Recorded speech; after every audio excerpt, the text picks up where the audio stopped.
अच्छे बच्चे कैसे बैठेंगे बेटा? अभ्यास 7A के चौथे प्रश्न का पहला और चौथा खंड करवा दिया था आपको।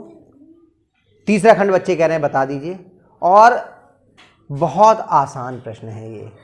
आप एक मूल बिंदु भूल गए होंगे जिसकी वजह से इसमें परेशानी आई। अभी 1 सेकंड में हल हो जाएगा।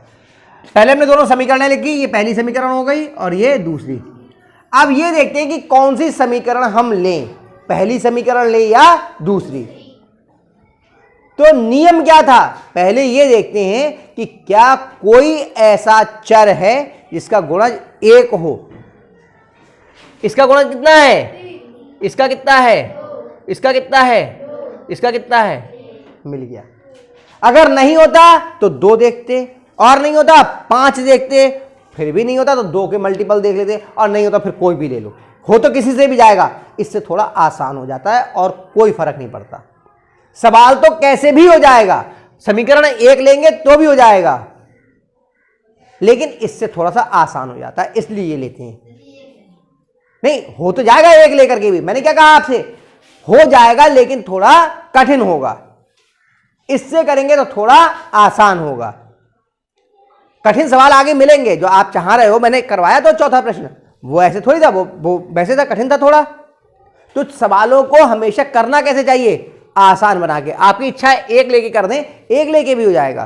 पहले 2 से करवा के दिखा दें, फिर अगर कहोगे तो 1 से भी दिखा देंगे। जो आपने जिसको दूसरे के पद में व्यक्त किया उससे ही करके दिखा देंगे। ठीक है, पहले 1 से देख लेते हैं हम लोग। कौन सी समीकरण लेने पर? समीकरण 2 लेने पर। समीकरण 2 लेने। अब अभिषेक से क्या हुआ, उन्होंने 1 लेके कर दी। अब सवाल अटक गया, वो चाहना है हमारे वैसे ही करके दिखा दो। तो बिना वजह के उलझने से कोई फायदा थोड़ी है। सवाल तो हल करना है। समस्या को हल करना होता है या समस्या को उलझाना होता है? सवाल का मतलब समस्या, प्रॉब्लम ही बोलते हैं अंग्रेजी में इसको। इस प्रॉब्लम को आपको सॉल्व करना है, तो सॉल्व करिए, उलझाइए क्यों। और उलझाने का बेसिक तरीका मैंने बताया। सबसे पहले ये देखते हैं कि ऐसा चर देखिए जिसका गुणज कितना हो, 1। यही तो करना था। चलिए, 2x प्लस वाई बराबर -1। तो हम y को x के पदों में व्यक्त करेंगे, यानी x इधर से उठा के इधर ले जाएंगे। y बराबर कितना हो गया, -1 माइनस का 2x, क्योंकि 2x इधर प्लस का, इधर का आया। ये समीकरण हो गई 3। समीकरण 3 से y का मान समीकरण कौन सी में रखेंगे, 1 में, क्योंकि 2 हमने ली थी। तो समीकरण 3 से y का मान समीकरण 1 में रखने पर, समीकरण 3 से y का मान समीकरण 1 में रखने पर, यानी y की जगह पे हम ये रखते हैं। तो 3x माइनस वो प्लस 2 और y की जगह पे ये लिख दिया। देखो ये द्विपद है इसलिए ब्रैकेट में लिखेंगे, क्योंकि 2 की गुणा पूरे से करनी है। अगर बगैर ब्रैकेट के लिख देंगे तो इस 2 की गुणा केवल -1 से रह जाएगी। -1 और -2x बराबर 0।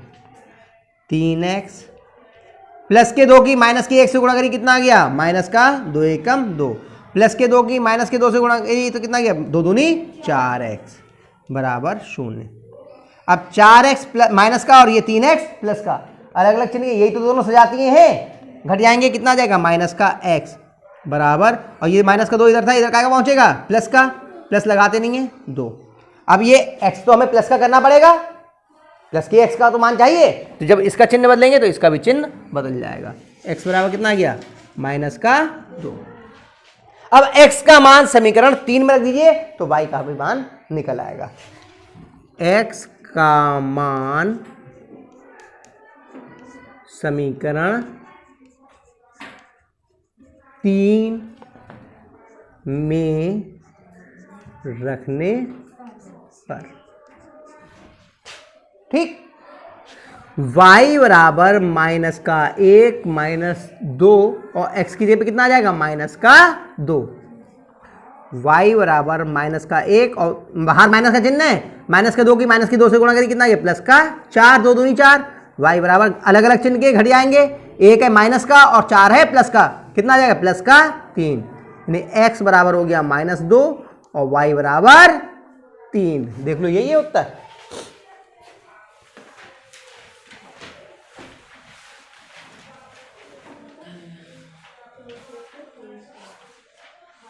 सही आ गया। अब ये कह रहे हैं कि एक समीकरण एक लेकर के हल करके दिखा दो, दिखा दूं? सब लोग उलझे इसी में होंगे। लाओ एक लेकर के दिखा देता हूं। सब बच्चों ने एक से कर लिया, इसलिए कर दे रहा हूं, लेकिन उलझो मत क्वेश्चन में, मैं बार बार कह रहा हूं, कर दे रहा हूं फिर भी। या दूसरा विधि से कर रहा हूं। समीकरण एक लेने पर, समीकरण एक लेने पर क्या आई समीकरण एक, 3x + 2y बराबर 0। आपने किसको किसके पदों में किया है, x को y के पदों में किया है या y को x के पदों में किया है? जो किया वही कर दे रहा हूं ताकि आपको थोड़ा सा अच्छा लगे। x बराबर निकाला है या y बराबर निकाला है? x बराबर, आप लोगों ने x बराबर निकाला है, तो 3x बराबर -2y, यही तो किया होगा। ये प्लस का 2y है, इधर काय का जाएगा माइनस का, 0 में जोड़ेंगे तो उतना ही रहेगा, इसे 0 लिखने की आवश्यकता नहीं है। x बराबर ये 3 इधर गुणा में, इधर काय में जाएगा भाग में, 2y/3, ये समीकरण हो गई 3। अब समीकरण 3 से x का मान समीकरण 2 में रखने पर, समीकरण 3 से x का मान समीकरण 2 में रखने पर कितना हो जाएगा, यहां 2 गुणा ये -2y/3। ब्रैकेट में क्यों लिखा, क्योंकि दो चिन्ह कभी भी एक साथ नहीं आते, माइनस का पद होता है तो हमेशा ब्रैकेट में लिखते हैं, ठीक है। प्लस y बराबर -1, 2 के अंदर गुणा कर दीजिए, -4y, 2 दूनी 4y/3 प्लस का y बराबर -1। अब क्या करेंगे, एक भिन्न है तो इसका क्या करेंगे, लासा ले लेंगे। लासा कितना आएगा 3, 3 एकम 3, तो 1 किससे गुणा करिए तो -4y प्लस ये चिन्ह लगा दिए, इसके नीचे 1 है, 1 3 3, 3y बराबर -1। ठीक, अब ये 3 इधर बटे में, इधर काय में जाएगा गुणा में, 3 एकम 3, -1 3 हो जाएगा ना उधर, बराबर में कितना आ गया -3।